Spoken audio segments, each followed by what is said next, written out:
Hello, hello. May peace and blessings be with you, everyone. So today we are going to talk about Zoom. Zoom is like one of my most favorite platforms. I know I say that about a lot of technology, but Zoom truly is because I feel like I am using Zoom all day long sometimes because I have so many different meetings, masterminds, calls, and all of that I've been on, that I continue to be on. And I just want to make sure that I'm utilizing Zoom in a very efficient manner. And if there are things that help me, I want to really share those with you as well. So I wanted to share three big things about Zoom. The first one is the ability to share a portion of your screen.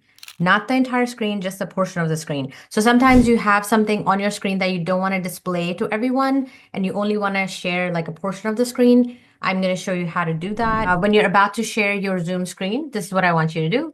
I want you to click on the share button, which is at the bottom of your screen. And instead of selecting a window to share or your entire screen to share, I want you to select this advanced option, not the screens. I don't want you to do the screens. I want you to do these advanced options over here on your screen. So under advanced option, once you have selected that, you're going to see this option that says portion of screen. That is what you want.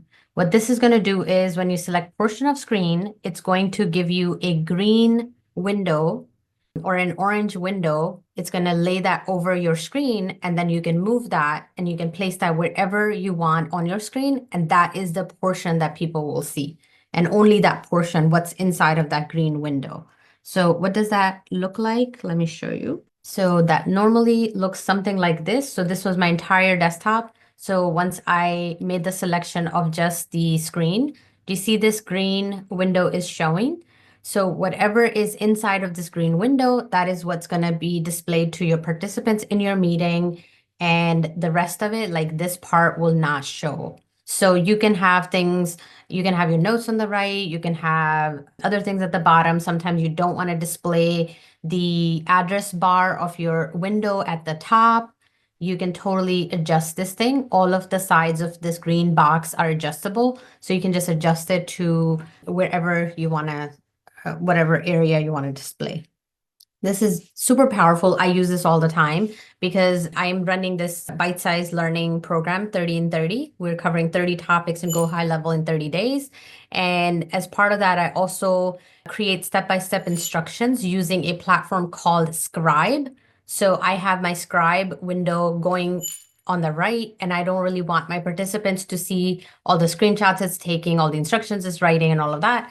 So I have that going on the right-hand side of my screen. So I use this portion of screen to only display just the screen that I want them to see and not the scribe window to the right of that.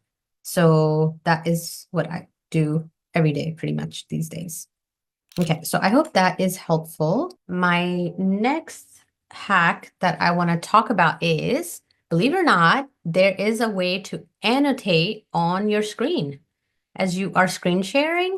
Okay, so let's say I am sharing my window again. Okay, so let's say I am sharing my screen and there's something on the page that I want to highlight or point out or something.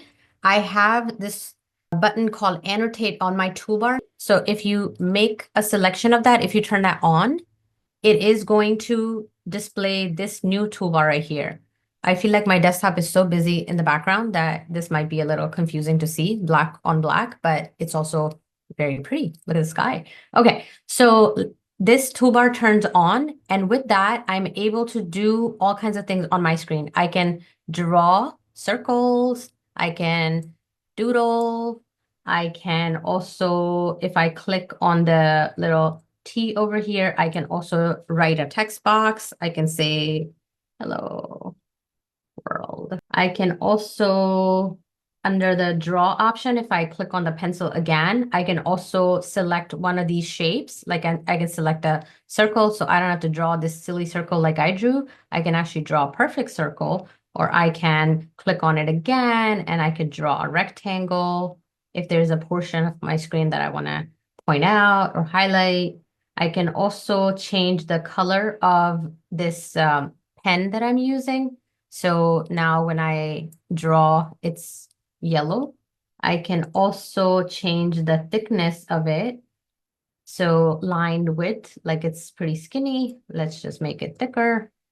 I can draw this way. Let's see. I can also add like little stars or little hearts on my screen. I can also spotlight something. Like if there's just something I want to point out, like a cursor, I can just use this little spotlight. I can also add, like if I want to point out, check out this stem or leaf or something or branch here, right? I can do that. I can also do, let's see what other things we can do. And also make a selection of something like I had previously selected. If I want to just delete that, I can just highlight a shape that I drew previously and I could just get rid of that. If I want to save this, I am going to click on this down arrow button and I can hit save and it says, do you want to save it as a picture or as a PDF? So whatever you are doing on your screen, if you want to take a picture of it, you absolutely can at the end.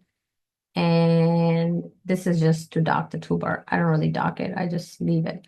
And you can also use the erase option if there's just something that you want to erase, like not everything. You can just select it like that as well. So this is super duper powerful. And the interesting thing is that you're not the only one who can annotate. Your participants can also annotate on the screen with you.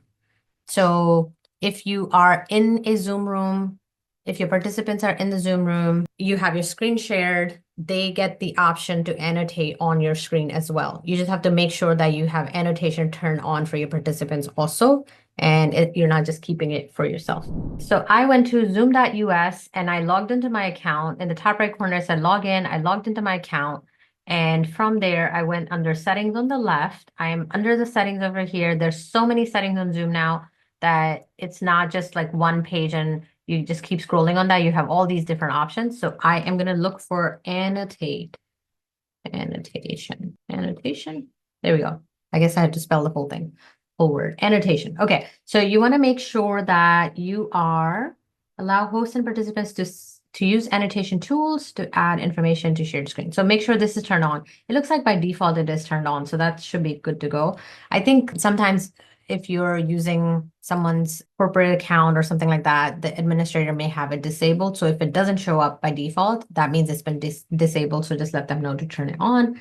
Allow saving of shared screens with annotation. Only the user who's sharing can annotate. So if you turn this one on, sometimes I see teachers do that. They don't really want students doodling on the screen while they're teaching or something.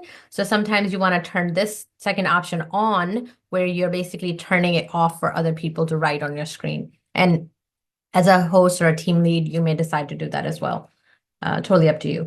Okay, so that is where that is. Okay, the last option is making someone a co-host. If someone is a co-host, they also get superpowers like you as a host for the meeting. They can let people in your meetings. If there is a waiting room turned on, they can mute participants, unmute people. They can turn off video, turn on video for people. They can't just automatically turn it on or off. I mean, they can turn it off, but they can't automatically turn it on. They can request someone to turn on their video. They can request someone to turn on their audio as needed. So it's really helpful to have someone be a co-host in your meetings with you. So if I am here on my toolbar, I can click on participants and it's going to open up this participants window for me. Does it let me? So I am in a meeting with my note taker and myself only. So if I click on the three dots next to my note taker's name, I get this option that says make co-host. So that is what you want to select. You want to make someone a co-host. The way I got there was by clicking on the participants option here, and it opened up this participants window, and I just clicked on the three dots to get to this option. If you do not see make someone a co-host as an option, the one I have selected at the moment, it is because it's not turned on in your zoom.us account. So let's go back to your Zoom settings over here online. And move all of this out of the way. And I am going to look for the word co-host. Okay, there we go. So by default, it looks like it is not turned on because anytime I've modified something, Zoom keeps track of that. So please make sure you turn this on, allow the host to add co-hosts. And once that is available, that is enabled, then you are able to make anyone who joins your Zoom calls, you can make anyone a co-host. A co-host also is someone who can share screen, even if share screen option is turned off for participants, and they could do a whole bunch of other things with you. Okay, so I hope all of that was helpful. Can I give you one quick like bonus tip? Here it goes. Let's see. If you are on Zoom, right below the participants panel on the right, if you click on the three dots over here, I want you to turn on this option that says play sound when someone joins or leaves. What this does is it plays a little sound when anyone is joining or leaving your meeting. It really helps if you have the waiting room turned on. It also plays a little bell. And this is super helpful. I have it turned on because this is the only way I can make sure I'm not, like leaving people in the waiting room, or if someone joins, I get alerted. There's another setting on zoom.us where it says who can hear the notification sound. So if you search for the word sound under here, sound notification when someone joins or leaves, you can say everyone hears it or only the host and co-hosts hear it. This is the one I have turned on and enabled for my account because I only want me and my co-host to hear it and not everybody because I don't want to distract all the participants. So that is how I have mine set up. So I hope you enjoyed my bonus tip as well. I'm going to stop sharing and come back on screen. If you have any questions about anything I've covered today, please let me know. I am going to hop off because I have a 12 p.m. tech talk to host in the Big Breakthrough Academy Elites group. If you're in Michelle Cunningham's program, Big Breakthrough Academy Elites, you can join me over there. And I will be back in our group next week with another tech topic. I hope you enjoyed today's session. If there are other things in Zoom that you want to know about, let me know. If you just have a thought, can Zoom do XYZ? Let me know and I can research it for you. Even if I don't have the answer, I will find the answer for you. Okay, I hope that you have an awesome, productive, amazing week ahead. May peace and blessings be with you. I love you all. Bye.